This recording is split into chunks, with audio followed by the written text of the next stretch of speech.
phrase we're hearing more and more is financial well-being. Essentially, it's about ensuring we feel happy about our financial situation, both now and in the future.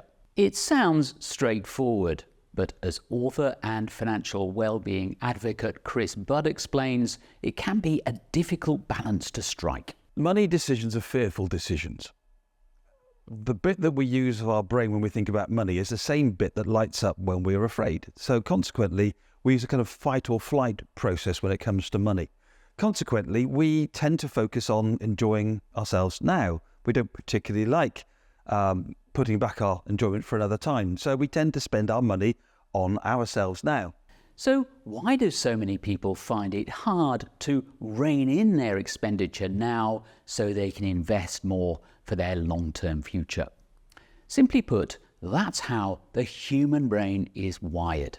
Neuroscience tells us that when we think of ourselves now, a certain part of our brain lights up.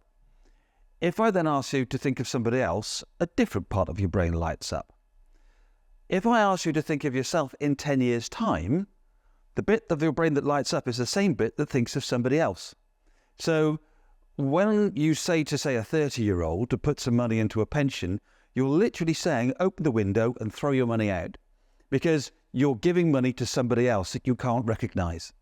So part of financial well-being should be helping people to connect better with their future selves and therefore make better financial decisions. Again, it sounds simple, but too many people struggle to envisage themselves in, say, 20, 30 or 40 years' time.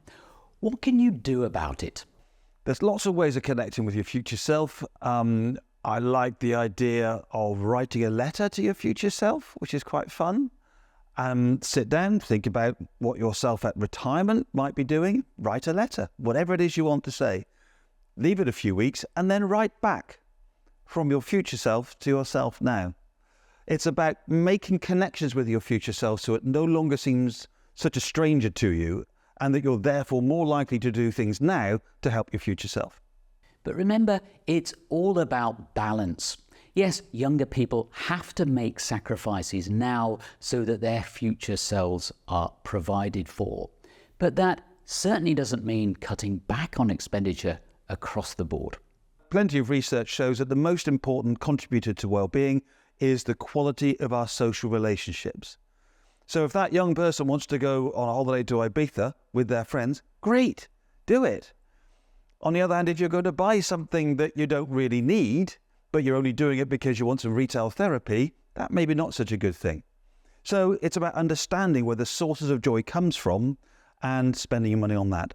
Ultimately, deciding what to spend your money on and how much to invest is very much easier if you have a financial plan. Whatever your age, producing a plan is the logical first step to take if you want financial well-being.